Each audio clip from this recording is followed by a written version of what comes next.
Smart city പദ്ധതിയുടെ ഭാഗമായി തിരുവനന്തപുരം നഗരത്തിൽ നടക്കുന്ന നിർമ്മാണ പ്രവർത്തനങ്ങൾ പൊതുജനങ്ങൾക്ക് ദുസ്സഹമായി മാറുന്നതിൻ്റെ നേർക്കാഴ്ചയായി മാറുകയാണ്. തിരുവനന്തപുരം ജനറൽ ആശുപത്രി ജംഗ്ഷനിലും വഞ്ചൂരിലേക്ക് പോകുന്ന വഴിയിലുമൊക്കെ നടന്നുകൊണ്ടിരിക്കുന്ന നിർമ്മാണ പ്രവർത്തനങ്ങൾ 2021 പൂർത്തിയാക്കേണ്ട പദ്ധതിയാണ്.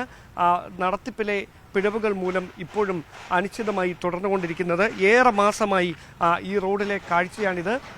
1.5 ആൾ പൊക്കത്തിലാണ് ഇവിടെ ഈ പൈപ്പുകൾ സ്ഥാപിക്കുന്നതിന് വേണ്ടി കുഴിയെടുത്ത് നിർമ്മാണം നടക്കുന്നത്. നേരത്തെ ഒരു വശത്ത് മാത്രമായിരുന്നു മണ്ണ് കൂട്ടിയിട്ടിരുന്നത്. പക്ഷേ ഇപ്പോൾ 2 വശങ്ങളിലും മണ്ണ് ഇട്ടിരിക്കുന്നതിനാൽ നേരത്തെ ഇരുചക്ര വാഹനങ്ങളെങ്കിലും പോകുമായിരുന്ന വഴിയിലൂടെ ഇപ്പോൾ കാൽനട യാത്ര പോലും ഏറെ ദുഷ്കരമായി മാറിയിരിക്കുന്ന ഒരു സാഹചര്യമാണുള്ളത്.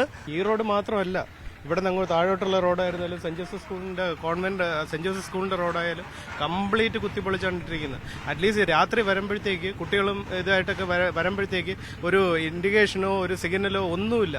അതിൽ കൊച്ചു കുട്ടികളെയും കൊണ്ട് വരുന്നതാണ്. അറ്റ്ലീസ്റ്റ് ചില ലേഡീസ് വരുമ്പോഴത്തേക്ക് വണ്ടി ഒന്ന് മറിഞ്ഞ് കമ്പി ഇതെല്ലാം കൊടുത്തിരിക്കുന്നതാണ്. അപകട സൂചനകളോ ഒന്നുമില്ല. ഇത് അല്ലെങ്കിൽ രാത്രിയെങ്കിലും ഇത് പണി തീർത്ത് എത്രയും പെട്ടെന്ന് അത് ക്ലോസ് ചെയ്യണം, പണി തീർക്കാൻ നോക്കണം. ഇത് രാത്രി പണിയില്ല. ഈ രാവിലെ സ്കൂൾ സമയത്ത് എന്തുമാത്രം കുട്ടികൾ വരുന്നതാണ്. ഇപ്പം ഇവിടെ ഫുള്ളായിട്ട് അടഞ്ഞു. അറ്റ്ലീസ്റ്റ് നേരത്തെ ഒരു സ്കൂട്ടറിനെങ്കിലും വരായിരുന്നു. ഇപ്പം അതുമില്ല. ഇനി വരണമെന്നുണ്ടെങ്കിൽ അതിലേക്ക് ഇറങ്ങി വഞ്ചൂര് വഴി അവിടെ വരുമ്പോൾ അവിടെ ഇത് തന്നെയാണ് അവസ്ഥ. നാളുകൾ ഇന്നലെ അല്ല, ഇത് എത്രയോ നാളുകളായി തുടങ്ങിയിട്ട്. ഈ റോഡ് മാത്രമല്ല, ഇവിടെ നിന്ന് സ്റ്റാച്ചു വരുന്ന മെയിൻ റോഡ്, ഈ റോഡ് ആ റോഡ് എല്ലാം ഇത് തന്നെ അവസ്ഥ. സ്കൂട്ടറുകാർക്ക് പോവാം, ആ വഴിയെ ബ്ലോക്ക് ചെയ്തിട്ട് അങ്ങനെ ചെയ്യേണ്ട കാര്യം എന്താ? അല്ല, ഇവരെ റിപ്പോർട്ട് ചെയ്തിട്ടുണ്ടോ? ഇവരെ പേപ്പറിൽ റിപ്പോർട്ട് ചെയ്തിട്ടുണ്ടോ ഈ റോഡ് ബ്ലോക്ക് ചെയ്യാൻ? ഇവിടെ ഉള്ള പൊട്ടന്മാരാ, ജനങ്ങൾ പൊട്ടന്മാരാ. ഇത് മനുഷ്യർ അങ്ങോട്ട് ഹോസ്പിറ്റലാ, മെയിൻ ഹോസ്പിറ്റലാ അപ്പുറത്ത് കിടക്കുന്നത്. ഈ സ്കൂളിന്റെ ഭാഗത്തായതുകൊണ്ട് നിങ്ങളിപ്പോൾ പ്രതികരിച്ച് ഈ തിരുവനന്തപുരം സിറ്റി മൊത്തം വെട്ടിപ്പൊളിച്ചിട്ടിരിക്കുകയാണ്. അപ്പോഴവിടെയൊന്നും ഈ ക്യാമറക്കാരെയും കണ്ടില്ല, ഒന്നും കണ്ടില്ല. സത്യമാണ് പറയുന്നത്. ജനങ്ങൾക്ക് പോകാൻ വരെ വേണ്ടേ?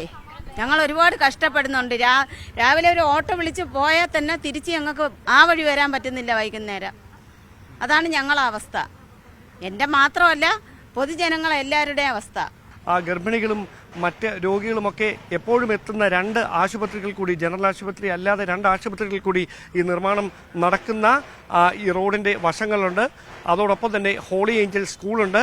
ഇവിടേക്ക് എത്തുന്ന കുട്ടികൾ വരെ വളരെ ബുദ്ധിമുട്ടിയാണ് സ്കൂളിലേക്ക് എത്തുന്നത് എന്നതാണ് വസ്തുത.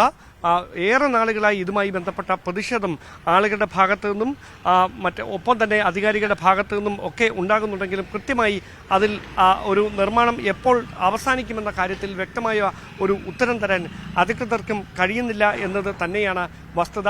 നേരത്തെ പ്രതിപക്ഷ നേതാക്കളുടെയൊക്കെ സാന്നിധ്യത്തിൽ വലിയ തരത്തിലുള്ള പ്രതിഷേധങ്ങൾ ഇവിടെ നടക്കുകയും ചെയ്തിരുന്നു. അവർ പ്രധാനമായി ആരോപിക്കുന്നത് ഭരണപക്ഷ അംഗങ്ങൾ വരെ സ്വകാര്യമായി ഇത്തരത്തിൽ നടക്കുന്ന നിർമ്മാണ പ്രവർത്തനങ്ങളോടുള്ള വിയോജിപ്പ് തങ്ങളോട് പറയുന്നുണ്ട്. അവരാരും പ്രത്യക്ഷത്തിൽ വിമർശനവുമായി രംഗത്തെത്തുന്നില്ല എന്ന് മാത്രമേ ഉള്ളൂ എന്നാണ്. അത്തരത്തിൽ വലിയ തരത്തിലുള്ള ഒരു ജനജീവിതം ദുസ്സഹമാക്കുന്ന തരത്തിലുള്ള പ്രതിസന്ധി തന്നെയാണ് ഈ റോഡിൽ നടക്കുന്ന നിർമ്മാണ പ്രവർത്തനങ്ങൾ മൂലം, അത് അകാരണമായി നീണ്ടു നിൽക്കുന്നത് മൂലം പൊതുജനങ്ങൾക്ക് ഉണ്ടാകുന്നത് എന്നതാണ് വസ്തുത.